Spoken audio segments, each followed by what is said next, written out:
চিংড়ি মাছের ভিতর কড়া তাই ঢেলেছি ঘি, আর নিজের হাতে ভাব ছেড়েছি, ভাবলে হবে কি। চিংড়ি মাছের ভিতর কড়া তাই ঢেলেছি ঘি, আর নিজের হাতে ভাব ছেড়েছি, ভাবলে হবে কি। চালুর চুলা লম্বা কোচা খুলি খুলি যায়, দেখি স্বামীর বিবেচনা কার ঘরে সামায়।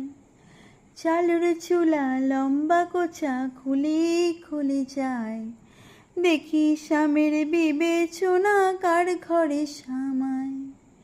মেদিনীপুরের আয়না চিরন বাঁকুড়ার ওই ফিতা, আর যতন করে বাঁধলি মাথা তাও যে বাঁকা সীতা। মেদিনীপুরের আয়না চিরন বাঁকুড়ার ওই ফিতা,